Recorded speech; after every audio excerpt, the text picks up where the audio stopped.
Hello， 大家好，我是亚当，今天我们一起来聊聊这一双塔图姆的第3代签名鞋阶梯3。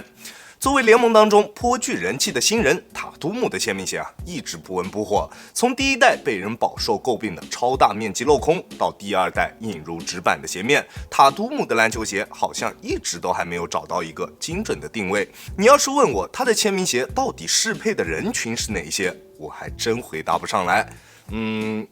可能除了塔图姆的忠实粉丝之外，其他都不是那么合适。而这一次到了第3代，整体的外观设计确实跟上一代走的是一个相同的路线。中底用了大量的黑色 TPU 以及硬质橡胶作为点缀，营造出一种在外观设计上面风格延续的感觉。但是我真的觉得塔图姆的签名鞋，即使是到了这一次的第3代，也依旧没有任何风格。大部分的签名鞋都会在实战性能方面找到一个专属于自己的风格。像詹姆斯的篮球鞋就非常贴合自己的打法，暴力的锋线或者是内线都是他比较精准的服务对象。又或者跟塔图姆同时拥有签名鞋的东契奇，虽然他的签名鞋也同样是越做越差，但是起码他的风格是稳定的。追求场地感、追求稳定性的球员都可以去选择他的签名鞋。再或者另类一些，像三球，他的签名鞋就是典型的在外观方面延续独属于自己风格的典型代表。这些例子都非常具有代表性，但是塔图姆的签名鞋出到了第3代，感觉还是没有一个属于自己的精准定位，不管是在性能方面还是在外观方面都没有。而且这一次的阶梯3在实战方面的表现也依旧算不上出色，虽然在配置方面好像是3代里面最好的一双全掌的库西隆 3.0 加上前掌大面积的 Zoom 气垫，单支 42.5 码的重量也做到了350克，在纸面数据上确实做得非常棒，但是它的体验也不能说普通可能用怪异来形容会比较贴切。老样子，我们还先来聊聊它的实战基础3要素：抓地、抗扭、稳定性，看看它是否能够完成最基础的能用来打球的这一个任务。大底依旧延续了上一代的这种分区设计，当然比上一代肯定是要好了不少，起码在我们前掌的发力点位置处，这一次的3代有了纹路的覆盖，在发力蹬地的时候不会像上一代一样经常出现打滑的现象，但是整体的抓地表现依旧不算特别出色，在指骨位置处的实色橡胶硬度非常高，确实在耐磨方面会有比较不错的表现，但是抓地效果属实一般。它所使用的这个实色橡胶几乎不具备什么粘性，只要场地上面有灰尘，它的抓地力就会出现明显的下降。它这个橡胶像什么呢？就像那种已经氧化了的橡胶的那种感觉，确实非常硬，但是抓地效果就是非常一般。当然我这么说确实是稍微夸张了一些，它的大底橡胶比那些已经氧化了的橡胶，那在抓地方面的表现肯定是要好不少的，那这一点大家可以放心。不过偏硬的橡胶确实能够给它带来出色的耐磨表现，虽然纹路的深度看着比较一般，但是大底的橡胶硬度非常高，在硬度计的测试下，每一种材质的读数都能达到70以上，非常硬。其实它的场地适配范围还是挺广的，除了有灰的室内场地之外，即使是水泥地，它应该也能适配。而在中底的刚性这一点上面，它依旧延续了上一代的出色表现。球鞋中间和后面这2个镂空处的黑色包边是硬质的 TPU 材料，能很好的提升球鞋的中底刚性。在做一些大幅度变向或者是侧向蹬地动作的时候，脚底下的球鞋几乎不会出现形变，并且球鞋在前掌也做出了比较明显的弯折点引导，它的自然弯折点也非常合理，抗扭优秀，弯折点合理，非常棒。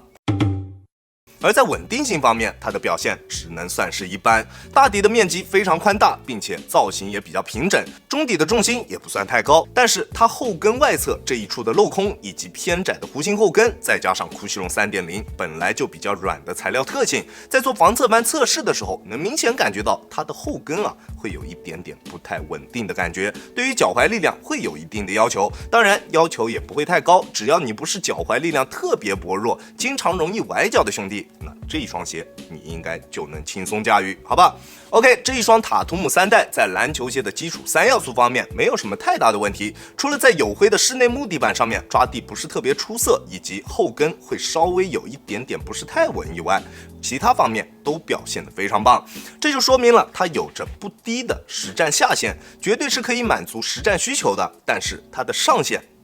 在我体验下来真的不是特别高。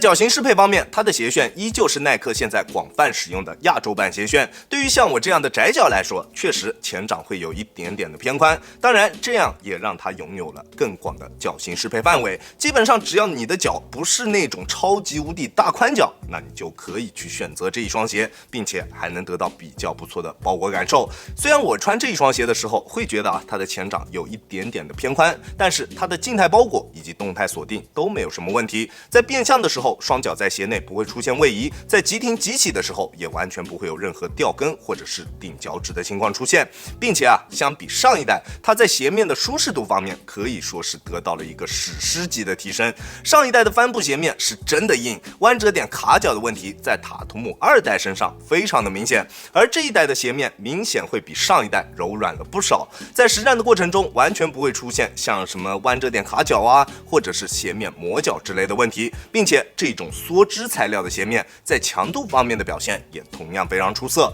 再加上球鞋侧面的橡胶材料上翻，进一步提升了它的侧向支撑，不管做什么动作，它的鞋面都可以很好的兜住我们的双脚，而且鞋头以及鞋舌的网眼也保证了球鞋的透气性，即使是夏天穿应该也问题不大。塔图姆3代的鞋面确实没有什么问题，相比上一代来说，甚至可以说3代得到了史诗级的加强。但是在中底方面，这一双鞋的表现该怎么说呢？可能用怪异这一个词来形容它的中底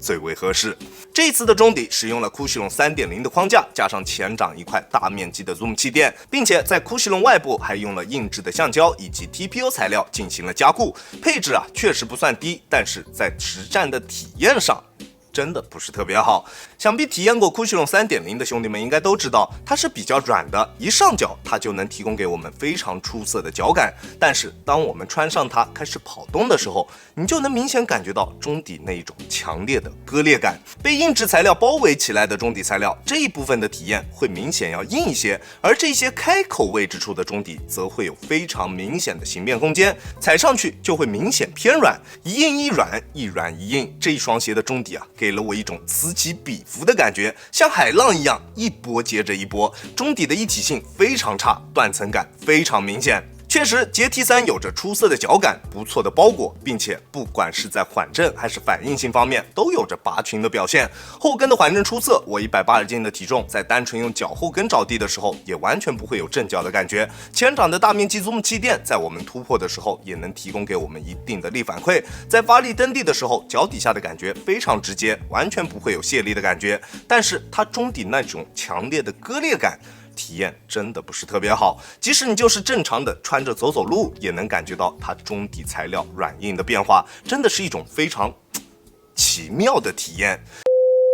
并且这一双鞋的中底滚动感几乎为零，中底的酷榭龙 3.0 本来就软，它在前掌也没有放置任何的前插材料，这一双鞋在前掌的弯折非常的轻松，不管你多大体重，穿这一双鞋都不太可能出现板脚的问题。但是就是因为这样的中底调教，再加上它鞋头较小的上翘幅度和尴尬的中底过渡，穿上它在球场上跑的时候就有一种穿着一双帆布鞋在跑的感觉，中底没有任何往前的推进力度，穿上它之后就完全没有任何想去跑去跳的那种冲动，只想静静的站在球场上等着队友把球传给我，我就接到球，默默的把球投出去就完事了。中底没有任何一丝的弹性或者说是滚动感，可能只有站桩型的球员才会比较合适。这一次的塔图姆3代确实它比前2代的槽点是要少了一些，但是它依旧不是一双出色的实战好鞋，没有任何滚动感的中底，加上那怪异的中底过渡，我真的不知道哪一种类型的球员才是它精准的服务对象，